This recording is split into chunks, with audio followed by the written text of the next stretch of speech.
Hello वांगसन lovers, आज मैं आप लोगों के साथ एक नया वांगसन फैन फिक्शन शेयर करने जा रही हूँ। कहानी ज़्यादा बड़ा नहीं होगा तो मैं इसके बारे में डिटेल्स में नहीं बता रही हूँ, आप लोग स्टोरी सुनते सुनते ही समझ जाएंगे। चलिए कहानी को स्टार्ट करते हैं। वे हुसैन एक बहुत ही होनहार हाई स्कूल स्टूडेंट था। विंग अभी सीनियर हाई स्कूल में पढ़ रहा था और ये इसका लास्ट ईयर चल रहा था। विंग हर साल कॉलेज स्कूल में टॉप किया करता था। विंग पढ़ाई में बहुत ही अच्छा था, सब एक नाम से विंग को पहचानते थे। लेकिन विंग का पॉपुलैरिटी का रीज़न सिर्फ उसका टॉप करना नहीं था, क्योंकि विंग एक बहुत ही बड़ा स्कूल में पढ़ता था जहाँ सारे अमीरों के बच्चे पढ़ते थे। लेकिन वे हुसैन एक नॉर्मल बैकग्राउंड से आते थे। उसने सिर्फ और सिर्फ स्कॉलरशिप के थ्रू यहाँ पर एडमिशन लिया था और सभी के दिल को जीत लिया था। जहाँ ज़्यादातर स्कॉलरशिप स्टूडेंट को बुली किया जाता था, वही विंग को सभी लोग एडमायर करते थे। विंग को एडमायर करने का वजह सिर्फ और सिर्फ विंग का नॉटी और जॉली नेचर था। विंग स्कूल में हर किसी के साथ फ्लर्ट किया करता रहता था, चाहे वो लड़के हो या फिर लड़की। विंग सभी के फेस पे स्माइल ला देता था और ऊपर से वो हैंडसम और ब्यूटीफुल दिखने में था, जिस वजह से उसे और भी ज़्यादा प्लस पॉइंट था। विंग पिछले 2 सालों से सीनियर हाई स्कूल में पढ़ रहा था, लेकिन ये जर्नी विंग के लिए बिल्कुल भी आसान नहीं था। पहले पहले जब सबको पता चला था कि विंग एक स्कॉलरशिप स्टूडेंट है, तो सभी ने विंग को बुली करना शुरू किया था। लेकिन धीरे धीरे जब वो लोग विंग को पहचानने लगे और विंग भी उनके बातों को मानते गया और उन्हीं जैसा बन गया, तब सभी ने विंग को बुली करना बंद कर दिया था। अब तो विंग उन लोगों का लीडर था। विंग अपने फ्रेंड्स के साथ प्रैंक सभी के ऊपर प्रैंक किया करता था और कभी कभी तो बेट्स वगैरह भी खेल लेता था। अगर विंग बेट्स में जीत जाता था तो उसके फ्रेंड उसे मोटी रकम देते या फिर विंग का मन चाहा कार या फिर उसे क्लॉथ्स गिफ्ट करते, जिसकी वजह से विंग भी एक अच्छा लाइफस्टाइल लीड कर रहा था। पहली बार देखने से किसी को यह अंदाज़ा ही नहीं होने वाला था कि विंग एक मिडिल क्लास फैमिली में से आता है और वो एक स्कॉलरशिप स्टूडेंट है।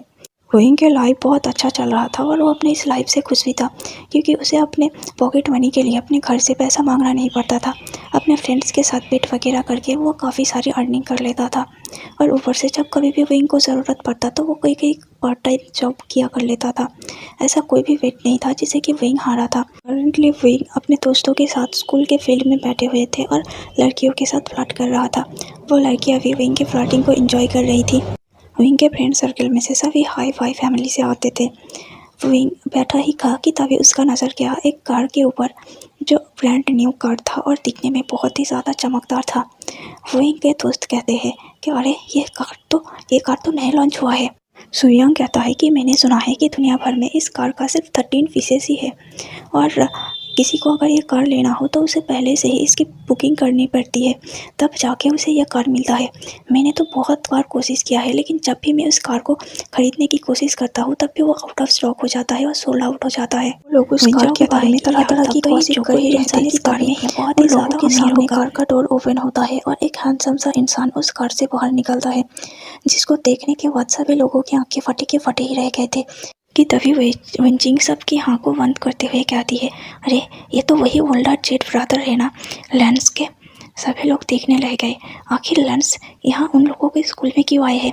तभी उस ओल्डर लेंस के पीछे एक दूसरा लड़का उस कार से निकल गया, जो दिखने में बहुत ही ज़्यादा हैंडसम था और कोल्ड रूट भी लग रहा था। वो दोनों ही दिखने में बिल्कुल एक जैसे थे, लेकिन दोनों के फेस में कुछ डिफरेंस था।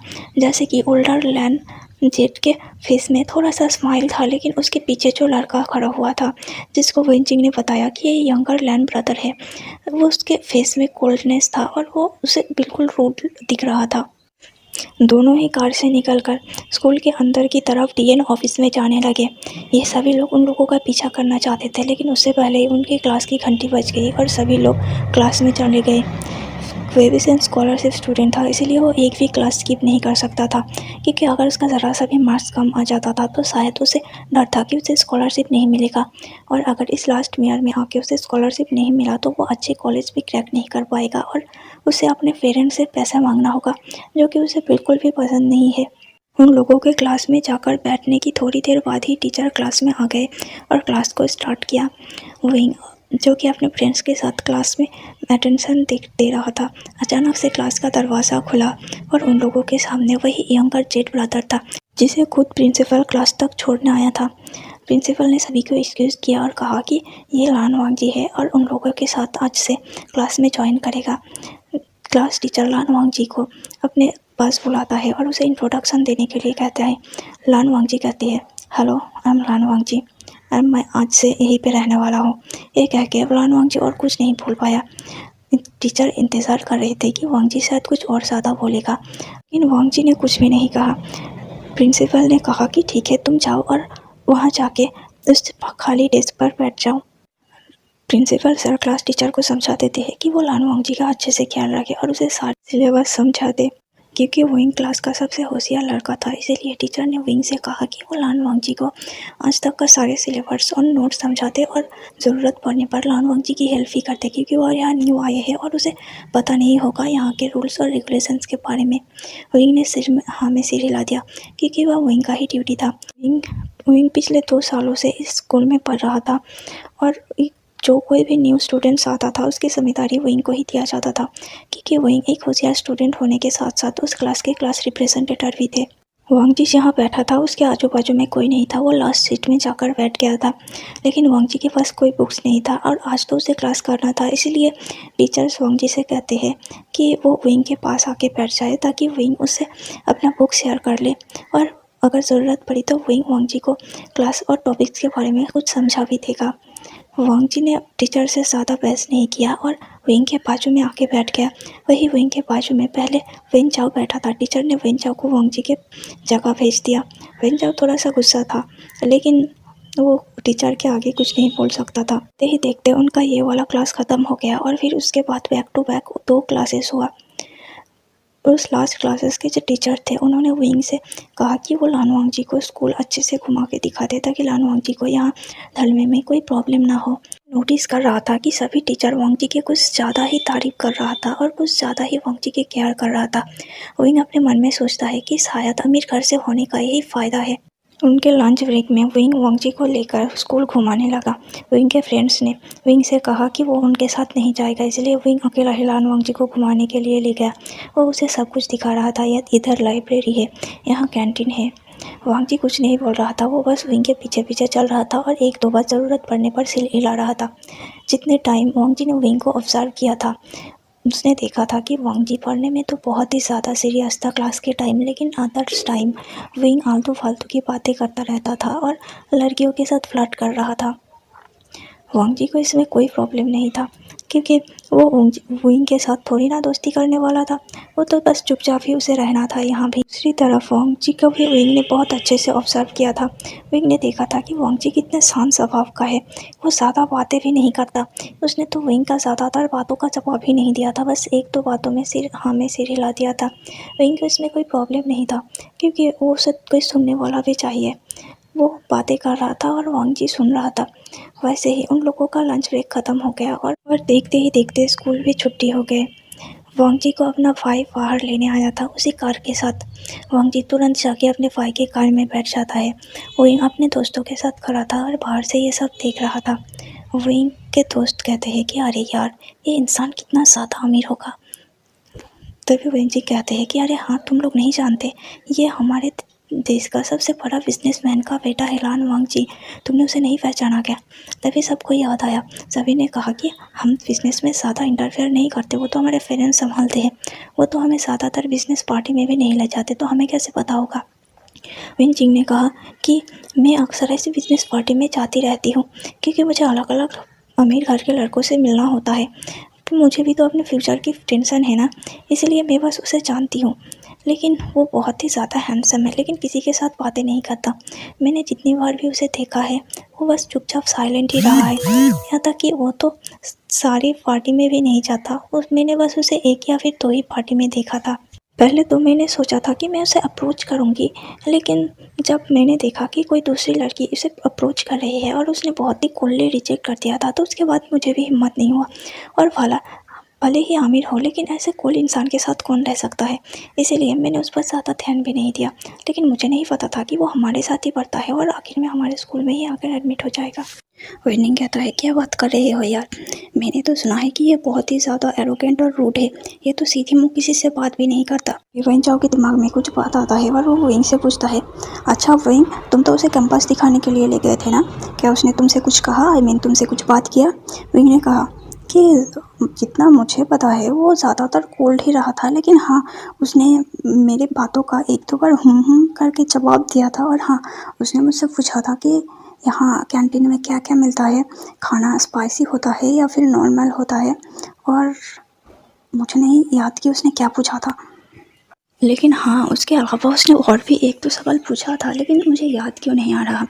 वेन जिंगविन के सर पे मारते हुए कहती है कि आखिर तुम इतने भुलक्कड़ क्यों हो, तुम पढ़ाई के अलावा हर चीज़ भूल जाते हो, लेकिन पढ़ाई तो कभी नहीं भूलते, वो तुम्हें बराबर से याद रहता है, लेकिन काम की चीज़ तुम ज़रूर भूल जाओगे। विंग अपना सर खुजाता है और एक ऑकवर्ड से स्माइल देता है। वो खुद कहता है कि मुझे खुद भी नहीं पता कि पढ़ाई के वक्त मैं कुछ भूल क्यों नहीं जाता। मुझे लगता है कि मुझे इसकी सख्त ज़रूरत है, इसलिए मेरा ब्रेन मुझे अलाउ ही नहीं करता कि मैं पढ़ाई के बारे में कुछ भी भूल जाऊँ। और ऐसे भी मैं बहुत ही ज़्यादा स्मार्ट हूँ, ऐसे ही मैं हर वर्ग स्कूल में टॉप नहीं करता। और अगर मैं पढ़ाई के बारे में भूल जाऊँगा तो तुम लोग शायद भूल रहे हो कि मैं एक स्कॉलरशिप स्टूडेंट हूँ। स्कॉलरशिप कैसे मिल पाएगा मुझे। अभी वेंचाओ कहती है कि हाँ हाँ पता है, तुझे हर वक्त यही एक्सक्यूज़ देने की ज़रूरत नहीं है। तभी वेंचाओ कहता है, अरे विंग, कैसा होगा कि अगर तू उस लड़की को अपना दोस्त बना ले, इसी बहाने हमें उस लग्जूरियस कार में एक बार बैठने का तो मौका मिल जाएगा, है ना। वही कहता है कि अरे तुम लोग भी क्या बात कर रहे हो, वो कोल्ड इंसान भला मुझसे कैसे दोस्ती करेगा। दरअसल वेन चाओ एक ज़्यादा रिच फैमिली से नहीं आता था। हाँ, उसके फादर बिजनेसमैन थे, क्योंकि उसके फादर का बड़े बड़े बिजनेसमैन के साथ उठना बैठना था, लेकिन उनके फैमिली के हालात खूब ज़्यादा अच्छा नहीं था। इसीलिए वेंचाओ के लिए उस कार में बैठना एक बहुत ही बड़ी बात था। वेंचिंग कहती है कि अरे हाँ यार, मैं तो भूल ही गई थी, तू तो सबसे बात कर लेता है ना, तू सबके साथ फ्लर्टिंग भी करता है, तो क्यों ना तू इसे पटा ले। विंग कहता है कि अरे अरे तुम लोग क्या बात कर रहे हो, ज़रा खुद को संभालो, मैं एक लड़का हूँ और वो भी लड़का, मैं उससे पटाऊँ। वेंचिंग कहती है, हाँ, जैसे कि तू कभी किसी लड़के से फ्लर्टिंग ही नहीं करता। विंग कहता है, लेकिन फ्लर्टिंग करना अलग है और उसे पटाना अलग है, और तुमने देखा नहीं वो इंसान कितना एरोगेंट है। वेंचिंग कहती है कि हाँ, मैं तो वही कह रही हूँ ना कि वो एरोगेंट है और किसी से भी बातें नहीं करता, लेकिन तू अगर उसे पटा लिया, अगर तूने उसके साथ एक अच्छा रिश्ता बना लिया, तो सोच, उसका सारे एरोगेंस टूट जाएगा। इस स्कूल में तेरा ऐसे भी बहुत नाम है, लेकिन तेरी और भी ज़्यादा वाहवाही होगा अगर तूने लान वांगजी को पटा लिया, अगर तूने लान वांगजी को अपना दोस्त और लवर बना लिया।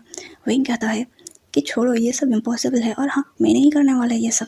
तभी सुयांग के दिमाग में कुछ बात आता है और वो विंग के सामने एक प्रपोजल रखता है।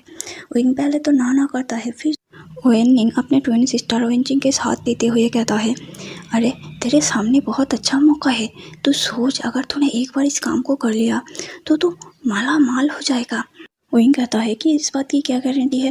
तभी वेनिंग कहता है कि आज तक हमने कभी भी अपने बातों के खिलाफ कुछ करा है क्या, हमने जो कहा है हमने वही किया है, इस बात का गवाह तो खुद है, तू ही सोच। और अगर तुझे भरोसा नहीं हो रहा है तो मैं इस बात का गारंटी लेता हूँ कि वो ज़रूर तेरे विश को फुलफिल करेगा। विंग कहता है कि ठीक है, अगर तुम लोग इतनी ज़बरदस्ती कर रहे हो तो वैसा ही सही, लेकिन याद रखना, अपना प्रॉमिस मत भूलना। हाँ, सब लोग हाँ में सिर हिला देते हैं और सभी लोग एक दूसरे के साथ हंसने लगते हैं। फिर विंग अपने मन में लान वांगजी के बारे में सोचता है। नेक्स्ट डे लान वांगजी आपके उसी पीछे वाले सीट में बैठ गया था, लेकिन जब टीचर आया तो उसे फिर से उठा के विंग के पास बैठा दिया और वांगजी से कहा कि अभी कुछ दिन उसे विंग से लेसन लेने की ज़रूरत है, क्योंकि वो कॉलेज स्कूल में नया आया है और उसे इस नए माहौल में ढालने में और ऊपर से उसे अपना सिलेबस कवर करने में विंग उसका मदद करेगा। वांगजी टीचर को कुछ नहीं कह सकता था, इसीलिए वो चुपचाप आके विंग के बाजू में बैठ गया। आज उनका एक छोटा सा टेस्ट होने वाला था। वेंचाओ विंग के पास बैठ गया, लेकिन जब उसे उठा के वेंजी को बैठा दिया गया तो वेंचाओ को बहुत ही ज़्यादा गुस्सा आया, क्योंकि वेंचाओ पढ़ने में उतना ज़्यादा तेज नहीं था। वो तो हर वक्त विंग के पास बैठता था और विंग के मदद से पास कर लेता था, लेकिन इस बार उसका जगह वांगजी छीन लिया था और वेंचाओ को वांगजी के प्रीवियस जगह पे जाके बैठना पड़ा। विंग उन लोगों का क्लास मॉनिटर था। क्लास टीचर विंग को बुलाती है अपने पास और उसे क्वेश्चन पेपर देते हैं और सारे स्टूडेंट्स में बांट देने के लिए कहता है। विंग एक एक करके सभी को क्वेश्चन पेपर बांटने के बाद फाइनली अपने सीट पे जाके बैठ जाता है। विंग को लगा था कि वांगजी को इस सिलेबस के बारे में कुछ नहीं पता और जब तक वो नहीं जाएगा तब तक वांगजी लिखना ही नहीं शुरू कर पाएगा। विंग ये सोचकर अपने आप ही में खुश हो रहा था और अपने आप को स्मार्ट दिखाने की कोशिश कर रहा था, लेकिन वो जब अपने सीट में गया तब उसने देखा कि वांगजी ने पहले से ही लिखना स्टार्ट कर दिया है। विंग को एक पल के लिए लगा कि शायद वांग जी को कुछ आंसर आता होगा, बाकी आंसर्स के लिए उसे विंग की हेल्प लेना ही पड़ेगा। लेकिन वांग जी ने एक बार के लिए भी विंग से हेल्प के लिए नहीं पूछा। उसे वो अपने आप ही आंसर, सारे क्वेश्चन के आंसर्स को कवर करता गया। विंग के पास इतना टाइम नहीं था कि वो वांग जी को देखे कि वो सही लिख रहा है कि नहीं। लेकिन विंग ने फिर से वांग जी को पूछा कि अगर तुम्हें किसी भी चीज़ की ज़रूरत हो या फिर कोई आंसर नहीं आता तो तुम बेझिझक मुझसे पूछ लेना। वांग जी ने विंग की तरफ एक बार कोल्ड आइज से देखा, लेकिन उसे कुछ नहीं कहा। विंग ने अपने मन में सोचा कि एरोगेंट इंसान, और फिर अपना आंसर लिखने लगा। विंग अपने सारे आंसर को लिखने के बाद मैम के पास आंसर पेपर सबमिट कर देता है। उसने देखा कि वांग जी उससे पहले ही आंसर पेपर सबमिट कर दिया था।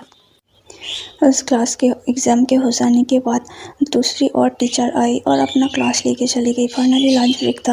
विंग उसके दोस्तों के साथ कैंटीन में बैठा हुआ था। जाने से पहले विंग ने वांग जी से भी पूछा था कि क्या वो उन लोगों को ज्वाइन करना चाहता है लंच में। वांग जी ने सीधी तरफ से ना कह दिया था। वो जब कैंटीन में बैठा था अपने दोस्तों के साथ, तभी विंग जी ने उसे क्वेश्चन किया कि अरे विंग, तुम्हारा वो न्यू डेस्कमेट कहाँ है। विंग ने बोला, अरे उसके बारे में बात ही मत करो, वो तो मुझसे एक बार बात भी नहीं करता। तभी विंग जाओ कहता है कि तुम्हें अपना ये वो वाला याद है ना। विंग कहता है कि हाँ हाँ याद है, वो तो मुझे बात तक नहीं करता। मुझे लगा कि उसे शायद कुछ आंसर्स का जवाब पता नहीं होगा तो वो मुझसे पूछ लेगा, लेकिन उसने मुझसे एक बार भी नहीं पूछा और अपने आप सारे आंसर्स लिख के मैडम को दे दिया। तभी विंग कहता है कि मैंने सुना है कि वो पढ़ाई में बहुत ही ज़्यादा होशियार है।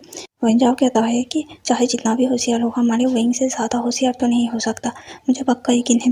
विंजिंग कहती है कि वो तो नहीं पता, पर इतना पता है कि वो पढ़ाई में बहुत ही ज़्यादा अच्छा है और इस उम्र में उसने गिनीज वर्ल्ड बुक में अपना नाम बना लिया है। विंग कहता है कि किस चीज़ में। विंग को बहुत ही ज़्यादा क्यूरियोसिटी हो रही थी वांग जी के बारे में जानने के लिए, लेकिन विंजिंग कहता है कि मुझे नहीं पता किस चीज़ में, बस मुझे इतना पता है कि उसने कोई रिकॉर्ड बनाया था। एक बार मेरे पापा ने मुझे उनके बारे में बताया था और विंग को और मुझे बहुत ही ज़्यादा डांट रहा था कि हमारे उम्र में वो इतना बड़ा अचीवमेंट कर चुका है और यहाँ हम हैं कि हम अपना पढ़ाई पे ध्यान ही नहीं देते, इसलिए बस हमें पता है, बाकी हमने पूछने की कोशिश नहीं किया था कि किस चीज़ में। तभी स्वयं कहता है कि अगर ये हम गूगल कर ले तो हमें पता चल ही जाएगा। ये कह के वो गूगल करता है, लेकिन उन लोगों को वांग जी के बारे में कुछ भी इन्फॉर्मेशन नहीं मिलता। ऐसे ही उस दिन बीत जाता है। अगले दिन वांग जी आके चुपचाप विंग के पास बैठ जाता है, क्योंकि उसे भी पता था कि अगर वो पीछे बैठेगा तो क्लास टीचर उसे लाकर विंग के पास ही बैठा देगा, तो क्या फ़ायदा। इससे अच्छा तो ये है कि वो पहले से ही अपनी सीट में जाके बैठ जाए। वांग जी जब उस सीट में बैठा था तब तक विंग नहीं आया था। वांग जी के बैठने के थोड़ी देर बाद ही विंग आ गया था और विंग पहले से ही वांग जी को वहाँ बैठा देखकर एक पल के लिए चौंक गया था, लेकिन फिर दूसरी बार विंग ने अपने आप को संभाला और वांग जी से कहा, गुड मॉर्निंग लान वांग जी। वांग जी ने भी अपना सिर हाँ में हिला दिया। विंग को लगा कि चलो इसने कोई रिस्पॉन्स तो किया, वरना ये आइस फ्रेंड्स तो हमेशा घूरता ही रहता है। थोड़ी देर बाद क्लास की घंटी बज जाता है और क्लास टीचर क्लास में आता है। आने के बाद वो कहती है कि तुम लोगों को पता है कि तो कुछ दिन बाद तुम्हारा मिड टर्म शुरू होने वाला है। प्रिंसिपल सर ने कहा है कि तुम सब लोगों को प्रोजेक्ट देने के लिए। प्रोजेक्ट का नाम सुनकर सभी लोग अपना मुंह बनाने लगता है और टीचर से कहते हैं कि क्यों टीचर, अभी तो मिड टर्म शुरू होने वाला है, हमें पढ़ाई की ज़रूरत है, ना कि प्रोजेक्ट की। लेकिन क्लास टीचर कहती है कि देखो ये एक फॉर्मेलिटी है, हमें करना ही होगा। तुम लोगों को पता है ना कि इंटरनल मार्क्स कितना इम्पोर्टेंट होता है, और अगर तुम्हें इंटरनल मार्क्स पूरे के पूरे चाहिए तो तुम सब लोगों को अच्छे से प्रोजेक्ट को कंप्लीट करना होगा। क्लास टीचर सभी 7th मेंबर के एक एक टीम बना देता है और सभी को एक एक टॉपिक देता है कि उसे इस टॉपिक में अपना प्रोजेक्ट सबमिट करना है 3 दिन बाद। 3 दिन टाइम सुनकर सभी लोग फिर से कंप्लेन करने लगते हैं और क्लास टीचर से थोड़ी दिन और मांगते हैं। तभी क्लास टीचर कहते हैं कि इसे मैं यहाँ इस बारे में मैं कुछ नहीं कर सकती, क्योंकि ये प्रिंसिपल सर के ऑर्डर है। सब लोग कहते हैं कि प्लीज़ मैम थोड़ा सा तो वक्त बढ़ा दीजिए।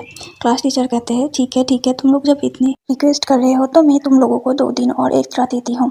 इन 5 दिनों में तुम्हें अपना प्रोजेक्ट सबमिट करना है। सभी लोगों ने हाँ में सिर हिला दिया।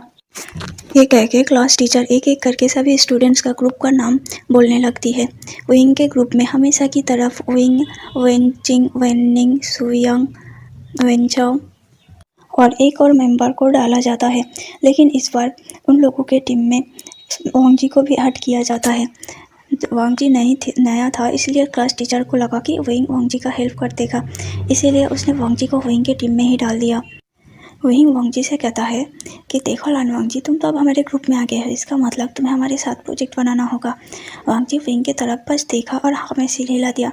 वांगजी को इससे कोई ऑब्जेक्शन नहीं था। विंग को भी देख के खुशी हुआ कि उसने उसके बातों को थोड़ा सा रिस्पॉन्स तो किया। नेक्स्ट क्लास में टीचर आती है और सभी के पास कल के टेस्ट का रिजल्ट देती है। हैरानी की बात इस बार यह था कि इस बार विंग सिर्फ अकेले टॉप नहीं किया था, विंग के साथ साथ वांगजी भी फुल स्कोर किया था। विंग वांगजी को देखकर हैरान था कि उसे नहीं लगा था कि वांगजी नए आकर विंग के बराबरी करेगा। विंग ने तो सोचा था कि वांगजी को शायद इस बारे में ज़्यादा कुछ पता नहीं होगा, लेकिन वांगजी ने बिना विंग के मदद के विंग के बराबरी हो गया था। इस बात से विंग को अपने पोजीशन को लेकर थोड़ा सा खतरा महसूस हुआ था। विंग ने अपने मन में सोचा कि अब मुझे और भी ज़्यादा मेहनत करने पड़ेगा। हर बार की तरफ टीचर इस बार भी विंग की तारीफ करता है, लेकिन इस बार टीचर विंग के साथ साथ वांगजी की भी तारीफ करते हुए कहती है कि लान वांगजी, तुमने बहुत अच्छा किया। हमने सोचा नहीं था कि तुम इतने जल्दी आके हमारे स्कूल में एडजस्ट हो पाओगे। बाकी हमने तो सुना था कि तुम बहुत ही होनहार स्टूडेंट हो, लेकिन आज देख भी लिया। ऐसे ही मेहनत करते रहो लान वांगजी, तुम फ्यूचर में बहुत आगे जाओगे। सभी लोग विंग और वांगजी के लिए क्लैपिंग करने लगे। जिन लोगों का टेस्ट रिजल्ट बहुत ही बुरा आया था, जैसे कि विंग चाओ और कुछ लोग, उन लोगों को टीचर बहुत डांटा और उन लोगों से कहा कि तुम लोग अपने आप को बदलो, थोड़ा सा पढ़ाई के तरफ ध्यान दो, वरना थोड़ी दिन बाद तुम्हारा मिड टर्म आने वाला है। इसके बाद तुम्हें कॉलेज में भी जाना है, तुम्हें कोई अच्छी कॉलेज नहीं मिलेगी अगर तुम लोग ऐसे ही पढ़ाई को इग्नोर करते रहे तो।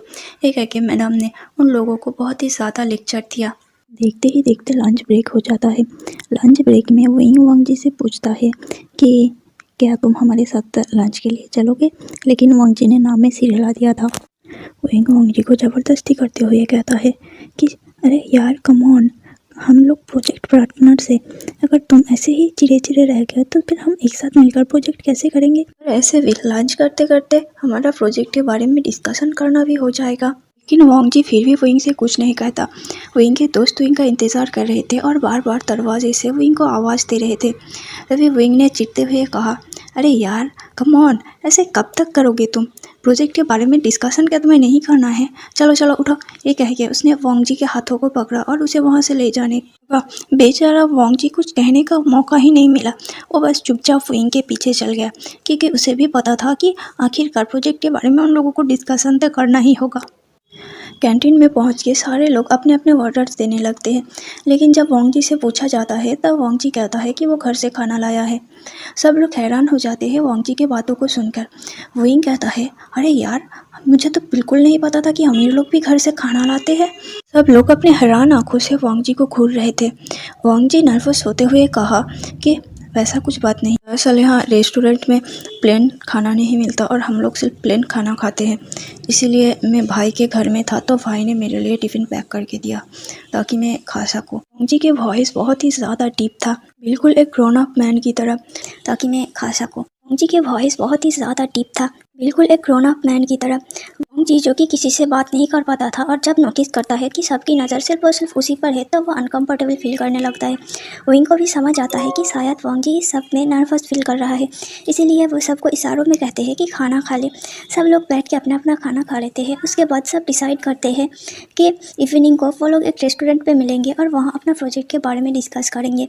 देखते ही देखते स्कूल की छुट्टी हो जाता है। छुट्टी के टाइम पे वांगजी के ब्रदर फिर से उसे लेने आया था। वांगजी के ब्रदर ने वांगजी को कार पे उठाया और फिर कहा कि क्या तुमने नया दोस्त बनाया। वांगजी ने कुछ नहीं कहा, बस चुपचाप बैठा रहा। सिजान ने कहा कि वांगजी वांगजी तुम्हें नया दोस्त बनाना चाहिए, तुम आखिर कब तक ऐसे चुपचाप रहोगे। वांगजी अपने भाई से कहता है, भाई आपको पता है ना कि मैं इंट्रोवर्ट हूँ और मैं नहीं कर पाता किसी से इंटरेक्ट। सिजान कहता है, इसीलिए तो ये नया एनवायरनमेंट है, नया स्कूल है, तुम्हें यहाँ कोई दोस्त बनाने की कोशिश करना चाहिए।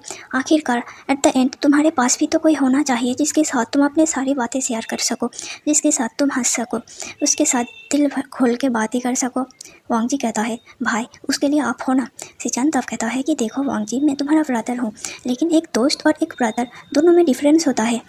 भले ही तुम और मैं कितना भी क्लोज है, लेकिन कभी ना कभी तो ऐसा वक्त जरूर आएगा जब तुम्हें एक दोस्त की ज़रूरत पड़ेगा, ना कि एक भाई की।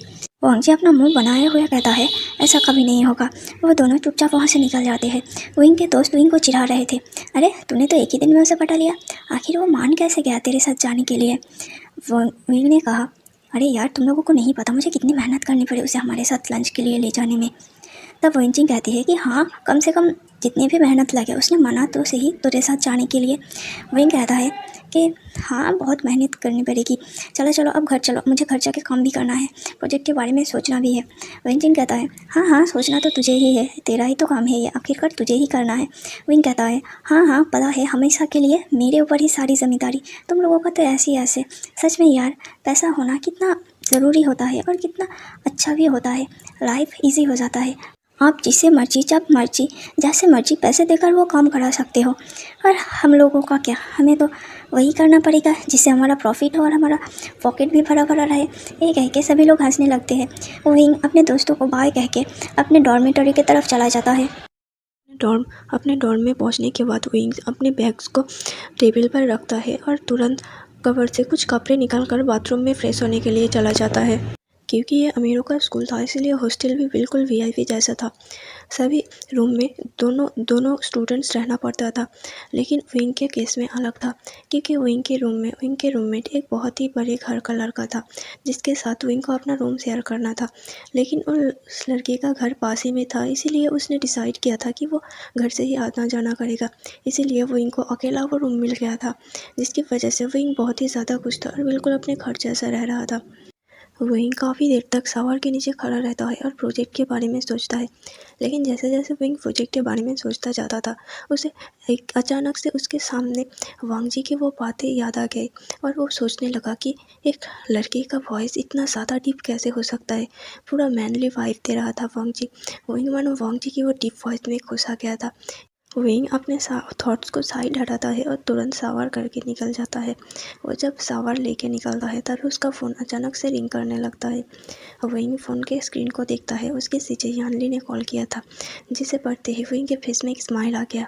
विंग चाहे अपने घर वालों से जितना भी नाराज़ हो, लेकिन वो अपने सीजे को कभी भी इग्नोर नहीं कर सकता।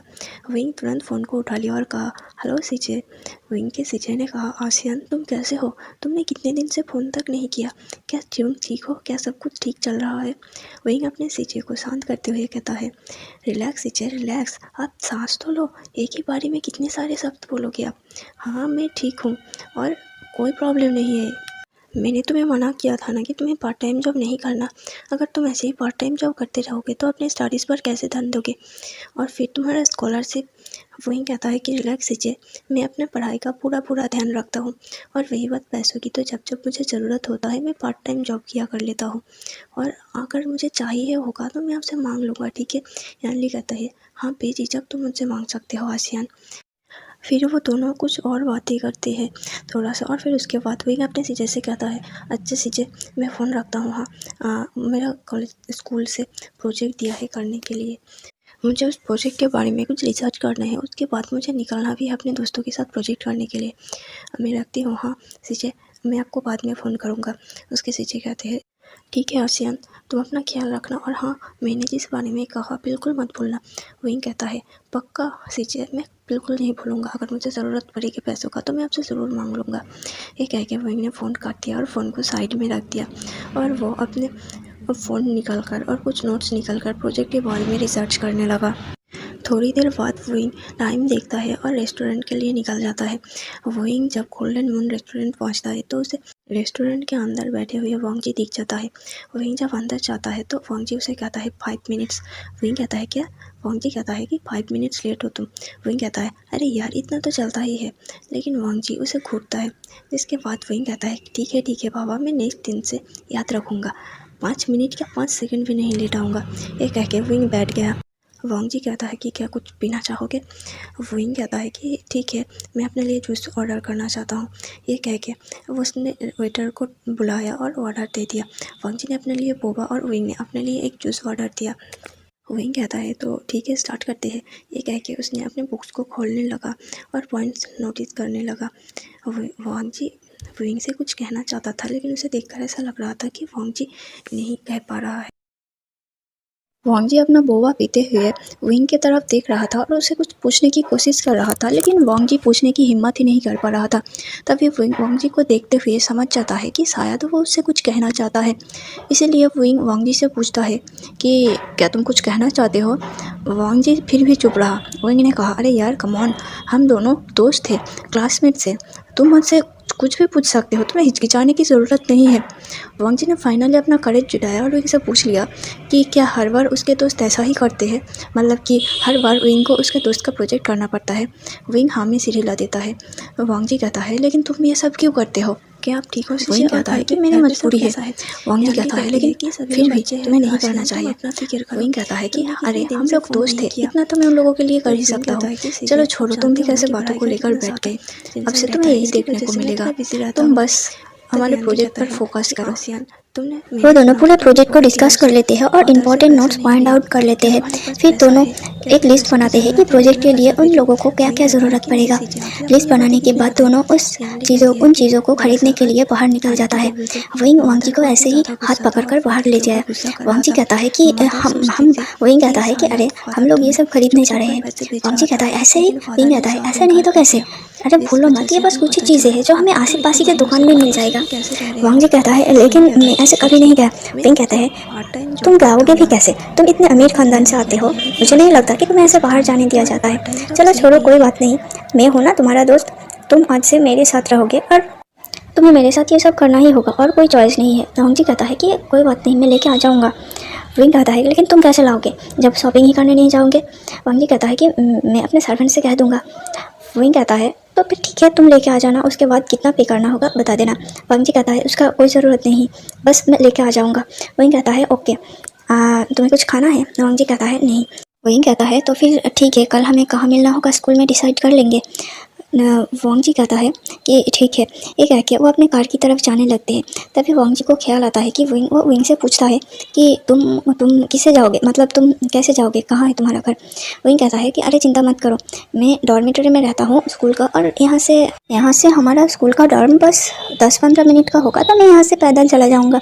वांग जी कहता है कि अगर तुम चाहो तो मेरी कार में आ सकते हो। विंग कहता है, अरे छोड़, नहीं, तुम अपने कार में तुम अपने घर चले जाओ, मैं अब पैदल चला जाऊँगा। विंग से कहता है कि वो उसे छोड़ना चाहता है, लेकिन वो विंग से कुछ नहीं कह पाया और फिर वांग जी अपने कार में बैठ के निकल गया। विंग अपना घर आता है और खाने के लिए कुछ ऑर्डर कर देता है। विंग ने सोचा था कि शायद तो बाहर ही खा लेगा, लेकिन वांग जी के साथ रहते हुए उसे टाइम ही नहीं मिला। वांग जी सीधा साधा फूड खाता है और रेस्टोरेंट में ऐसा फूड नहीं मिलेगा, इसीलिए विंग को ये सही नहीं लगा कि वो वांग जी को बैठा के खुद अकेला खाएगा।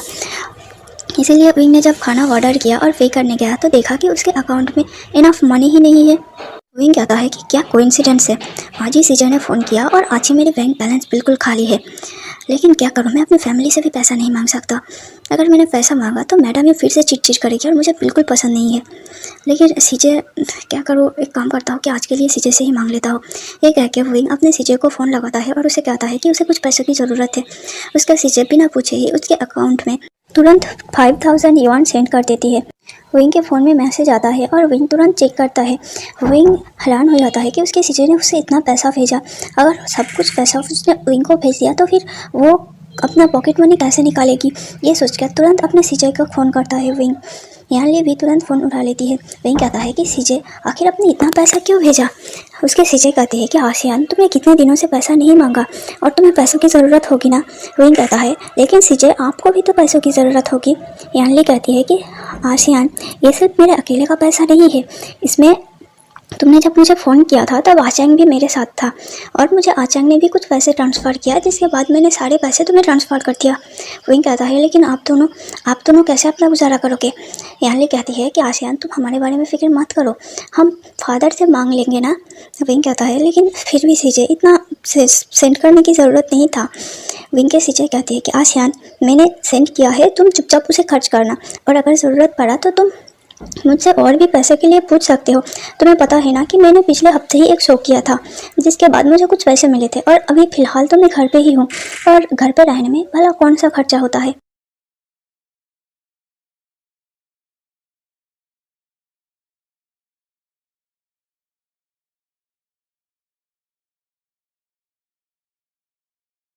विंग कहता है कि क्या आचंग ने भी सेंड किया है। उसके सिजय कहती है कि हाँ, आचंग ने भी सेंड किया है और वो अभी मेरे पास ही है, क्या तुम उससे बात करना चाहोगे। विंग ने कहा हाँ। वे यान ली तुरंत फ़ोन जियांग चंग को दे देता है। जियांग चंग पूछता है कि ये इडियट तुम कैसे हो, अगर तुम्हें पैसों की ज़रूरत है तो तुम हमें फ़ोन क्यों नहीं करते। विंग कहता है कि आचंग अब फिर से ये अपना सर वाला साइड मत दिखाओ, फिर से चिड़चिड़ापन बंद करो। तुम्हें पता है ना कि मुझे बिल्कुल भी पसंद नहीं है तुम्हारा ये चिड़चिड़ा देखना, मुँह देखना। जियांग चंग कहता है ये वे हुसैन, मैं तो तुम्हारा टांग तोड़ दूंगा, तुम मिलो एक बार मुझसे। विंग कहता है कि हाँ, इसलिए तो मैं घर से दूर हूँ, ताकि तुम मेरे टांगों को टूटने से बचा सकूँ। जिसके बाद विंग हंसने लगता है।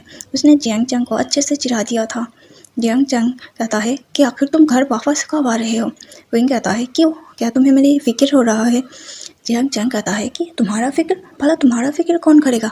मैं तो इसलिए पूछ रही हूँ ताकि सिजय पूछ रही थी, सिजय को तुम्हारे बिना अच्छा नहीं लग रहा था। मुझे क्या, तुम रहो या फिर ना रहो। विंग कहता है कि आचंग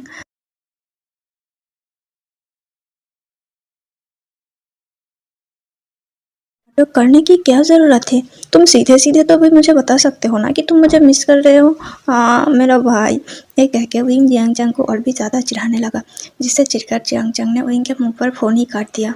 विंग फ़ोन को रख के हंसने लगा।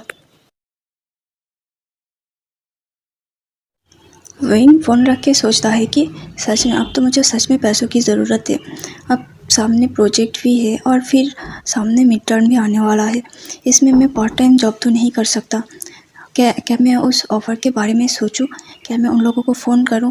लेकिन ये मुझे नहीं लगता कि मेरा ये करना सही होगा। मैं कैसे एक इंसान के ऊपर पिट लगा सकता हूँ, और ऊपर से वो इंसान इतना अच्छा है। ये सोचकर विंग अपने दिमाग में स्ट्रगल करने लगा। जहाँ विंग का एक साइड कह रहा था कि उसे पैसों की ज़रूरत है, पैसों के लिए उसे हाँ कर देना चाहिए था, लेकिन दूसरी तरफ विंग का दूसरा दिमाग कहता है कि नहीं, विंग किसी के फीलिंग्स के साथ सिर्फ पैसों के लिए नहीं खेल सकता। अगले दिन विंग अपना स्कूल में चला जाता है। विंग और वांग जी एक ही साथ बैठे थे। विंग वांग जी से पूछता है कि तुम आ रहे हो ना प्रोजेक्ट के लिए उसी रेस्टोरेंट में। वांग जी कहता है कि सॉरी मैं आज नहीं आ सकता, कुछ काम है। विंग कहता है तो फिर प्रोजेक्ट का क्या होगा। तब वांग जी कहता है कि अगर तुम चाहो तो तुम मेरे घर आ सकते हो। विंग कहता है कि चाहे तुम्हारे घर पे करे या फिर रेस्टोरेंट पे, बात तो एक ही हुई ना। अगर तुम अपने घर पे फ्री हो सकते हो तो तुम रेस्टोरेंट में क्यों नहीं आ सकते। वांग जी कहता है दरअसल मेरे अंकल आने वाले हैं और मुझे घर पे रहना है। अगर मैं रेस्टोरेंट पे गया तो फिर अंकल से नहीं मिल पाऊँगा। अंकल बस कुछ ही टाइम के लिए यहाँ आने वाले हैं, कुछ घंटे बाद वो चले जाएंगे। विंग कहता है अच्छा तो फिर ठीक है, लेकिन तुम्हारा घर, मैं तो नहीं जानता तुम्हारा घर कहाँ है। वांग जी कहता है कि मैं ड्राइवर को भेज दूँगा, वो तुम्हें लेने के लिए आ जाएगा। विंग कहता है अरे नहीं नहीं, मैं तुम्हारे कार से कैसे जा सकता हूँ। वांग जी कहता है क्योंकि तुम नहीं जानते कि कैसे जाना है और कहाँ जाना है, मैं ड्राइवर को बोल दूँगा, कोई प्रॉब्लम नहीं। विंग कहता है कि ठीक है, अगर तुम ऐसा कह रहे हो तो वही सही, वैसे भी हमें जल्द से जल्द प्रोजेक्ट कंप्लीट करना है। उस दिन विंग के दोस्त विंग से पूछते हैं कि अरे विंग क्या चल रहा है, प्रोजेक्ट कितना कंप्लीट हुआ है। विंग कहता है कि तुम लोगों को क्या, तुम लोगों को तो कुछ करना ही नहीं है, मैं कैसे कर रहा हूँ ना, मुझे करने दो, जब हो जाएगा तब तुम लोगों को खबर मिल जाएगा। तब विंग कहता है कि तुम आजकल कुछ ज़्यादा ही नहीं बोल रहे हो विंग। और ऐसे भी हम देख रहे हैं कि आजकल लानवांग जी तुमसे कुछ ज़्यादा ही बातें करने लगा है। हाँ आखिर प्लान क्या है, इरादा क्या है तुम्हारा। हाँ उसे इतना जल्दी फंसा लिया। विंग कहता है शट अप यार, मजाक बंद करो, हर जगह मजाक अच्छा नहीं लगता, वैसे भी मेरा दिमाग ख़राब है, उल्टी सीधी बातें मत करो, मेरे मुंह से उल्टी सीधी बातें निकल जाएगा। विंग कहता है हाँ हाँ, जैसे कि हम जानते नहीं हैं तुझे, तू हमें बहुत अच्छा बातें करता है ना। विंग कहता है शट अप विंग। फिर विंग चुप हो जाता है। लेकिन सुयांग विंग के टांग खींचते हुए कहता है विंग लगता है कि तुमने जीतने का प्रिपरेशन अभी से ही शुरू कर दिया है ना। विंग कहता है कि विंग सुयांग मैंने अभी तक हार नहीं कहा, और हाँ जीतना तो मेरे रगों में है, वे उसियान कभी हार ही नहीं सकता। तब सुयांग कहता है कि देख लो इतना घमंड अच्छा भी नहीं है, कभी कभी झुकना भी पड़ता है और कभी कभी अपने फ़ायदे के लिए हार भी मानना पड़ता है। विंग कहता है हाँ तब देखा जाएगा कि जब मेरे फ़ायदे की बात होगा, यहाँ मेरा कोई फ़ायदे की बात नहीं हो रहा है। सुयांग कहता है कि अरे तू क्या बातें कर रहा है, मैंने तुझे इतना फ़ायदे की बात बताया और तू कह रहा है कि तेरा इसमें कोई फ़ायदा ही नहीं है। ज़रा सोच एक बार, अगर तूने एक बार जीत लिया ना, अपने बातों को कंप्लीट कर लिया तो तू माला माल हो जाएगा, फिर तेरे पास कभी भी पैसों की कमी नहीं होगा। विंग अपने मन में सोचता है कि पैसा पैसा पैसा, हर बार ये पैसा ही क्यों बीच में आ जाता है। आज सुबह ही उसे अपने सीजे से पैसे मांगना पड़ा और अब ये लोग फिर से पैसों की बातें कर रहे हैं। वैसे विंग अपने सीजे के दिए हुए पैसों से कुछ दिन निकाल तो लेगा, लेकिन फिर उसके बाद विंग क्या करेगा? रात को विंग रेडी होकर वांगजी के ड्राइवर के लिए इंतजार करता है। वांगजी ने पहले ही विंग को फोन करके बता दिया था कि उसका ड्राइवर विंग को लेने के लिए निकल गया है, विंग रेडी रहे। दरअसल स्कूल में ही वांगजी और विंग ने अपना फ़ोन नंबर एक्सचेंज कर लिया था, ताकि विंग जब वांगजी के घर में जाए तो विंग को कोई प्रॉब्लम ना हो और वांगजी विंग से फ़ोन करके बताते कि वो कब फ्री होगा। लेकिन इस बारे में विंग अपने दोस्तों को कुछ नहीं बताया था और ना ही वो इस बारे में बताया था कि वो वांगजी के घर जाने वाले हैं, क्योंकि अगर विंग के दोस्तों को पता चलता तो वो विंग को बहुत ज़्यादा चिढ़ाते, जो कि विंग सहने के मूड में बिल्कुल भी नहीं था। विंग जब वांगजी के घर में जाता है तो घर में कोई नहीं था। विंग बाहर से ही देखता है कि कितना बड़ा घर है।